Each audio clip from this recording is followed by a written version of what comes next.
सभी को नमस्कार। आज हम लेग्यूमिनोसी फैमिली के बारे में अध्ययन करेंगे। लेग्यूमिनोसी को हम फैबेसी फैमिली के नाम से या पी फैमिली के नाम से भी जानते हैं। एंजियोस्पर्म में जो द्विबीजपत्री और एक बीजपत्री प्लांट सम्मिलित किए गए हैं, उसमें लेग्यूमिनोसी फैमिली या फैबेसी फैमिली तीसरे नंबर की सबसे बड़ी फैमिली है स्पीसीज और जनरा के आधार पे। आपको ये सामान्य जानकारी रखनी है कि एस्टेरेसी फैमिली स्पीसीज और जीनस के हिसाब से सबसे लार्जेस्ट फैमिली है। सेकंड नंबर पे ऑर्किडेसी को रखा गया है और थर्ड नंबर पे लेग्यूमिनोसी को रखा गया है। बेंथम और हुकर ने जो इस फैमिली का वर्गीकरण किया था वो इस प्रकार से है: division, angiospermae, sub division, डाइकोटिलीडन।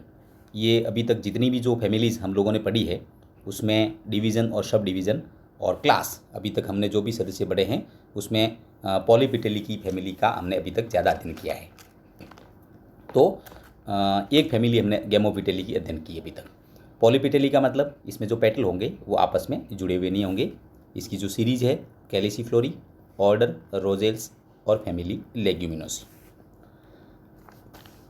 Leguminosae family को पूर्ण पढ़ने से पहले कुछ इसके जो प्रमुख लक्षण है जिसे हम सैलिएंट फीचर कहते हैं उसके बारे में थोड़ा सा अध्ययन कर लेते हैं। जैसा कि मैंने पहले बताया कि इसमें जो प्लांट की हैबिट होती है उसमें काफ़ी वेरिएशन या विविधता देखने को मिलती है। तो शॉर्ट के में अगर हम कहें तो इस फैमिली में हर्ब, श्रब, ट्री और क्लिम्बर का मतलब वे पौधे जो सीधे खड़े नहीं हो सकते और आरोहण या उनका तना कमज़ोर होता है, तो आरोही जो पौधे होते हैं उसे हम क्लिम्बर कहते हैं। दूसरा इसका जो मुख्य लक्षण है, इसकी जो रूट होती है वो ग्रंथिल जड़ें या जिसे हम नोड्यूलेटेड रूट कहते हैं इसमें उपस्थित होती है। और आपको पता है कि जो नोड्यूल होते हैं उसमें नाइट्रोजन स्थिरीकरण करने वाले जीवाणु जिसे हम राइजोबियम कहते हैं वो इसमें पाए जाएंगे। अगर पत्तियों के बारे में अध्ययन करते हैं तो लीफ अल्टरनेट यानी एकांतरित, अनुपर्णी, स्टिप्यूल जिसे हम कहते हैं वो उपस्थित होता है। कई प्लांट ऐसे भी होते हैं जिसमें जो पर्ण आधार होता है वो फूला हुआ होता है जिसे हम पल्विनेट कहते हैं। और ये जो पल्विनेट जो उपस्थित होता है नेस्ट गति या जिसे हम स्लीपिंग मूवमेंट कहते हैं उसको प्रदर्शित करते हैं ऐसे पौधे। फिजियोलॉजी के अंदर आगे हम प्लांट मूवमेंट जब अध्ययन करेंगे तब मैं आपको इसकी फिजियोलॉजी के बारे में संपूर्ण जानकारी दूंगा कि पौधों में किस प्रकार की गति होती है और पल्विनस किस प्रकार पौधों के अंदर मूवमेंट या गति को प्रदर्शित करते हैं। अगर पुष्पक्रम की बात करें तो अधिकतर पौधों में रेसिमोज या जिसे हम असीमाक्षी पुष्पक्रम कहते हैं इस प्रकार का पुष्पक्रम पाया जाएगा। इसका जो गाइनोसियम होता है वो एक अंडपी मोनोकार्पेलरी, एक कोष्ठीय यूनिलोक्युलर, और ओवरी के अंदर जो प्लेसेंटेशन होता है वो मार्जिनल प्लेसेंटेशन या जिसे हम सीमांत बीजान्यास कहते हैं वो मुख्य रूप से पाया जाएगा। फ्रूट होता है वो लेग्यूम, क्योंकि लेग्यूमिनेसी फैमिली का सदस्य है लेग्यूम या पोड भी जिसे हम कहते हैं। तो लेग्यूमिनेसी फैमिली के अंदर मुख्य रूप से लेग्यूम प्रकार का फल है वो पाया जाएगा। तो हमने मुख्य रूप से यहाँ पे जो टोटल लेग्यूमिनोसी फैमिली जिसे हम लेग्यूम कुल या शिम्ब कुल भी कहते हैं, पोड फैमिली, पी फैमिली भी कहते हैं, उसके जो मुख्य लक्षण हैं उसके बारे में हमने अध्ययन किया। क्योंकि जैसा कि मैंने पहले बताया कि एक लार्जेस्ट फैमिली है, इसमें बहुत सारे जनरा और स्पीसीज़ को रखा गया है, तो बेंथम और हुकर ने ज़्यादा विविधता होने के कारण इसको 3 सब फैमिली में विभाजित किया। यहाँ वैज्ञानिक का नाम लिख रखा है मैंने, क्लासिफाइड इनटू 3 सब family on the basis of Corolla and androecium. जो वर्गीकरण का जो मुख्य आधार था वो आधार क्या था कि दलपुंज और जो पुमंग जो होते हैं उसके आधार पे उसे 3 सब कुल में विभाजित किया गया और तीनों का नाम है वो है पेपेलियोनेटी, सीजलपिनोइडी और माइमोसोइडी। जो मॉडर्न वर्गीकरण है या आधुनिक वर्गीकरण है उसमें पेपेलियोनेटी को पेपेलियोनेसी फैमिली सब क्लास रखा गया, सीजलपिनेसी और माइमोसेसी। आप इन तीनों को पुराने नाम से या नए नाम से भी आप इसको दिखा सकते हो। तो अब हम जो ये आपको थोड़ा सा ये भी ध्यान रखना है कि जो माइमोसोइडी और सीजलपिनोइडी जो है वो मुख्य रूप से ट्रॉपिकल प्रदेश या जो गर्म प्रदेश होते हैं उसमें पाए जाते हैं और पेपेलियोनेटी के जो सदस्य हैं जो उष्णकटिबंधीय या शीतोष्ण प्रदेशों में भी पाए जा सकते हैं। अब हम एक एक फैमिली का अध्ययन करेंगे जिसमें पेपेलियोनेटी, सीजलपिनोइडी और माइमोसोइडी। तो सबसे पहले आज का हमारा जो टॉपिक है, आज हम पेपेलियोनेटी के जो वेजिटेटिव कैरेक्टर हैं, हैबिट और हैबिटाट जिसको हम बोलते हैं आवास और स्वभाव, उसके बारे में मुख्य रूप से अध्ययन करेंगे। तो सबसे पहले हम लेते हैं सब फैमिली पेपिलियोनिटी, और जो इसका जो नया नाम है पेपिलियोनिटी का, वो नया नाम है लोटोइडी। थोड़ा सा हल्की सी मैं आपको इसकी जानकारी दे दूं, ये एक सब फैमिली है और इसके जो मुख्य लक्षण हैं वो एक एक करके हम अध्ययन करेंगे। तो जैसा कि मैंने पहले बताया था कि इस फैमिली के अंदर कुल मिला के 690 जीनस और लगभग 18,000 जातियों को सम्मिलित किया गया है। पहले जो पहला पेज था उसमें हमने यहाँ लिखा था 690 जीनस और 1700 स्पीसीज़, लगभग 1800 के करीब स्पीसीज़ पाई जाती है, और तीसरे नंबर का लार्जेस्ट फैमिली इसको रखा गया है कुल। ठीक है, तो जो पेपिलियोनिटी या जिसे हम जो इसका नया नाम है वो लोटोइडी भी रखा गया है। जैसा कि अब मैं बताया कि फैबेसी को पी फैमिली कहते हैं, तो मुख्य रूप से पी फैमिली इस उपकुल को ही कहा जाता है, यानी मटर जो है वो पेपिलियोनिटी का सदस्य है। ICBN international code of botanical nomenclature का जो नवीन नामकरण है उसमें इस सब फैमिली को लोटोइडी के नाम से जाना जाता है। थ्योरी के अंदर 1 नंबर का क्वेश्चन पूछा गया है कि लोटोइडी फैमिली किसका नया नाम है। एक बार ये क्वेश्चन पूछा हुआ है तो इसका भी आपको नाम ध्यान रखना है। और जैसा कि लेटेस्ट नाम है अभी जो वर्तमान आधुनिक वर्गीकरण के हिसाब से उसका नया नाम है पेपिलियोनेसी।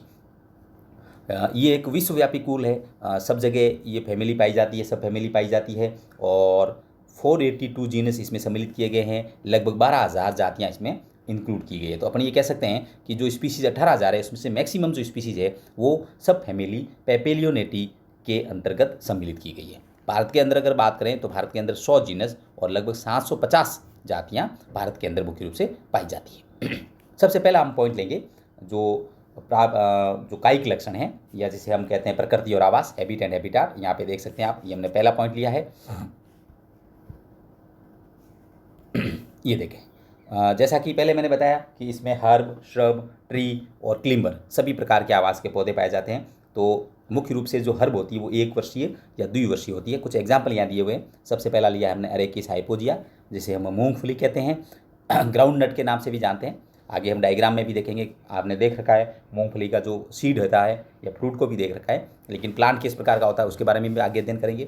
इसी प्रकार से मेडिकेगो सैटाइवा, जिसे हम लोकल भाषा में रिज्का के नाम से जानते हैं, ये मुख्य रूप से चारे के अंदर या फोडर में इसका मुख्य रूप से उपयोग किया जाता है। ये हर्ब के रूप में पाया जाता है। इसी प्रकार से ट्राइगोनेला फिनम ग्रेशियम, जिसे हम फेनुग्रीक या जिसे हम मेथी कहते हैं, ट्राइगोनेला फिनम ग्रेकम, तो ये जो है मेथी वो भी हर्ब के अंदर सम्मिलित किया गया है। इसी प्रकार विशिया फाबा, जो कि बीन का बॉटनिकल नाम है, तो ये कुछ ऐसे प्लांट है जो कि इस फैमिली के अंतर्गत हर्ब के अंदर हमने रखे हैं। अगर हम श्रब की बात करें, टेफ्रोसिया पर्पुरिया, बरसात के मौसम में ये प्लांट पाया जाता है, जनरली डेजर्ट का प्लांट है, तो श्रब के रूप में, झाड़ी के रूप में पाया जाता है। इसी प्रकार कैजनस कैजन, जिसे हम अरहर कहते हैं, अरहर की दाल इसे प्राप्त की जाती है, ये भी एक प्रकार का श्रब है।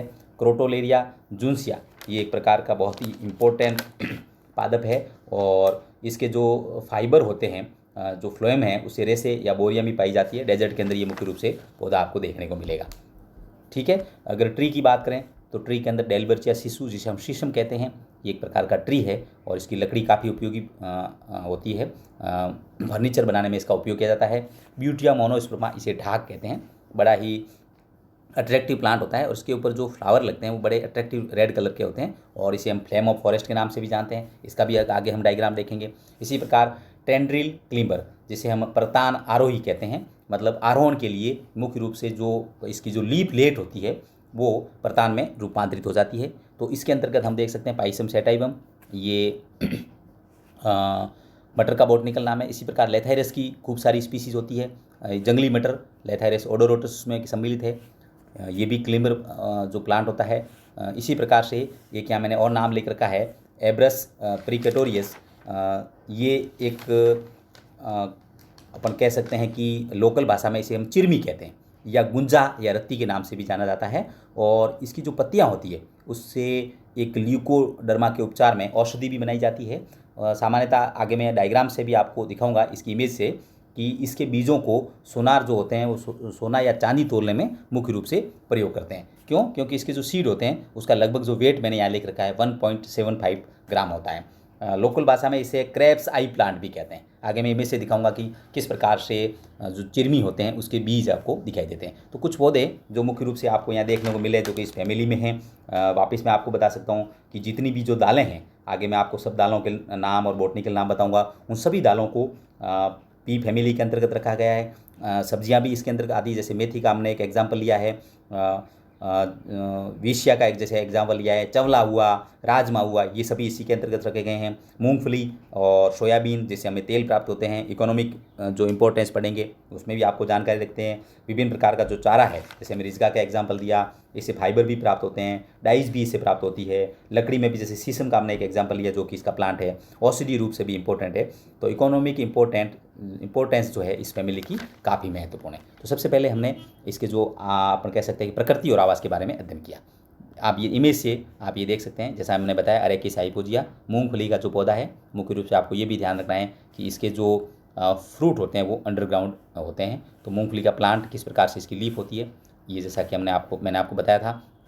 दूसरा जिसे हम ब्यूटिया मोनोस्पर्मा के नाम से जानते हैं, वो कि इसका लोकल भाषा में इसे ढाक या टेसू प्लांट कहते हैं, और नारंगी लाल रंग के इसके फ्लावर होते हैं, और इसे हम फ्लेम ऑफ फॉरेस्ट के नाम से भी जानते हैं।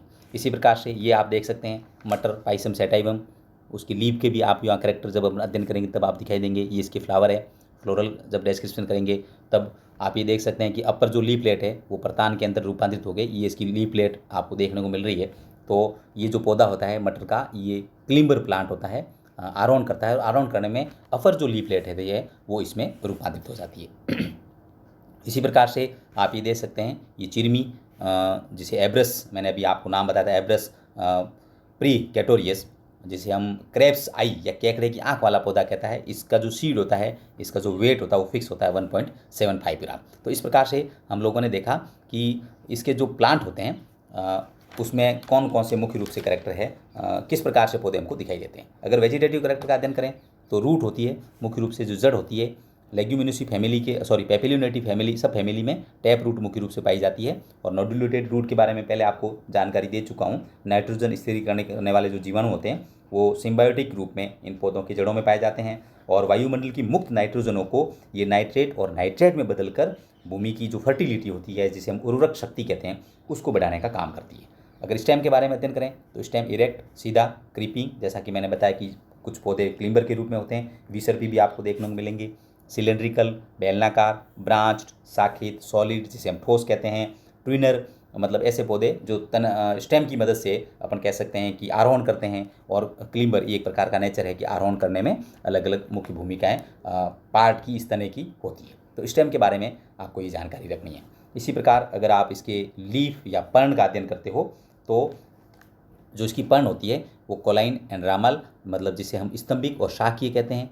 मुख्य स्तंभ पे और जो ब्रांचेस होती है उस पे भी इसमें आपको पत्तियां दिखाई देगी। पेटियोलेट पर्णवृंत होता है वो उपस्थित होता है। स्टिपुलेट अनुपरण है वो आपको दिखाई देंगे। अनुपरण के बारे में थोड़ा सा आपको ध्यान रखना है कि अनुपरण की जो पोजीशन होती है, या अपन ये कह सकते हैं कि अनुपरण का जो व्यवस्था होती है उसमें विविधता मिलती है। जैसे मैंने लिख रखा है कि जो अनुपरण होते हैं वो एडनेट होते हैं। एडनेट का मतलब होता है कि मुख्य रूप से अनुपरण उस जगह पाए जाते हैं जिस जगह तने पर पर्णवृंत लगा रहता है। तो कई बार ये जो अनुपरण होते हैं वो पर्णवृंत को पूरा का पूरा घेर के कुछ ऊंचाई तक उसके साथ साथ बढ़ते हैं, यानी इसको पूरा घेरा हुआ रखते हैं। उस प्रकार के व्यवस्था को हम लोग एडनेट कहते हैं। तो ये अनुपरण के अंदर जब हमने टर्मिनोलॉजी पढ़ी थी तब मैंने आपको इसके बारे में जानकारी दी थी। फ्री लेटरल, मुक्त रूप से भी अनुपरण आपको इसमें दिखाई दे सकते हैं। टेंड्रिल या जिसे हम प्रतान कहते हैं, ये भी इस पौधे के अंदर मुख्य रूप से उपस्थित होते हैं। थोड़ा सा आपको ये जानकारी रखनी है कि जो प्रतान होते हैं वो लीफलेट या जिसे हम पर्णक कहते हैं उसका रूपांतरण होते हैं। तो कुछ एग्जाम्पल है मैंने यहाँ लिख रखे हैं। इसमें सबसे पहला एग्जाम्पल आप देख सकते हैं पाइसम सेटाइवम, जिसे हम मटर कहते हैं, और लेथाइरस की एक स्पीसीज है लेथाइरस ओडोरोटस, या मैंने स्पीसीज नहीं लिख रखी है। इन पौधों के अंदर जो अपर लीफलेट होते हैं, जितनी भी जो लीफलेट होती है ऊपर, जैसे अभी पहले वाले डायग्राम में भी देखा कि मटर के पौधे के अंदर ऊपर 3 या 4 जो पर्णक होते हैं, ऊपर वाले जो लीफलेट होते हैं वो ही प्रतान के अंदर रूपांतरित होते हैं। इसी प्रकार लेथाइरस एफाका, ये जंगली मटर की एक और स्पीसीज है। इसमें पूरे की पूरी जो लीफ होती है, होल लीफ, पूरा का पूरे जो पर्णक होते हैं वो प्रतान के अंदर रूपांतरित हो जाते हैं। इसी प्रकार से आप ये देख सकते हैं कि एक प्लांट जिसका बॉटनिकल नाम है डेस्मोडियम गाइरेंस, और इसे ITP, इंडियन टेलीग्राम प्लांट के नाम से भी इसको जाना जाता है। इंडियन टेलीग्राफ प्लांट के नाम से जाना जाता है। इसका भी थ्योरी के अंदर एक क्वेश्चन पूछा हुआ है कि इंडियन टेलीग्राफ प्लांट के नाम से किस पौधे को नाम जाना जाता है। तो इसमें आपको डेस्मोडियम गाइरेंस के बारे में जानकारी रखनी है। अगर आप इस प्लांट को देखते हो तो इसमें 2 पर्णक होते हैं, लेटरल, वो छोटे होते हैं और लगातार ऊपर और नीचे की तरफ गति करते रहते हैं। और ये जो गति होती है वो ये ऑटोनोमस मूवमेंट ऑफ वेरिएशंस होती है। आगे हम वापस में बताऊंगा पल्विनस के बारे में और इंडियन टेलीग्राफ प्लांट के बारे में। जब हम मूवमेंट इन प्लांट के बारे में अध्ययन करेंगे तब मैं आपको बताऊंगा कि इसमें ऊपर और नीचे के पर्णक किस प्रकार से गति करते हैं और क्यों इसको इंडियन टेलीग्राफ प्लांट के नाम से जाना जाता है। तो अपनी ये कह सकते हैं कि ये भी चूँकि डेस्मोडियम गाइरेंस इस फैमिली का ही सदस्य हैं और इसमें पत्तियों के अंदर मूवमेंट है, वो भी लीफ के कैरेक्टर में हम लोग शो कर सकते हैं। एक और जीनस है जिसे हम ट्राइफोलियम कहते हैं, और ट्राइफोलियम के अंदर ट्राइफोलिएट प्रकार की पत्तियां हैं वो पाई जाती है। आप लोग जेनेटिक्स के अंदर जो आपका एक पेपर है साइटोलॉजी जेनेटिक्स, उसके अंदर tRNA का स्ट्रक्चर और tRNA के स्ट्रक्चर के अंदर आपको समझाया गया है क्लोवर लीफ मॉडल, मतलब लीफ के स्ट्रक्चर से वो मिलता है। तो वो जो प्लांट वहाँ पे समझाया गया है, क्लोवर लीफ मॉडल जो दिया गया है, वो ट्राइफोलियम नामक जीनस है, उसको मानते हुए, क्योंकि उसमें ट्राइफोलिएट प्रकार की पत्ती पाई जाती है और उसकी जो संरचना होती है वो tRNA के स्ट्रक्चर जो कि समझाया गया उससे मिलती जुलती है। तो आज हम लोगों ने लेग्यूमिनेसी फैमिली के सैलिएंट फीचर, विशेष लक्षण, उसके बारे में अध्ययन किया। कितने जीनस और कितनी स्पीसीज पाई जाती है। मुख्य रूप से जो बेंथम और हुकर ने इसको जो 3 सब फैमिली में डिवाइड किया गया था, पेपिलियोनेटी, माइमोसोइडी और सिजलफिनोइडी, इसके बारे में। और मुख्य रूप से जो सबसे बड़ी जो सब फैमिली है पेपिलियोनेटी, उसके वेजिटेटिव कैरेक्टर के बारे में हम लोगों ने अध्ययन किया। कल मैं आपको पेपिलियोनेटी सब फैमिली के जो फ्लोरल कैरेक्टर है, पुष्पक्रम, पुष्प, बाह्य दलपुंज, जायांग, पुमंग, उसके बारे में, और इस सब फैमिली का आर्थिक महत्व और कौन कौन से पौधे इसमें मुख्य रूप से सम्मिलित किए गए इकोनॉमिक इंपोर्टेंस के हिसाब से, उसके बारे में अध्ययन करेंगे। धन्यवाद।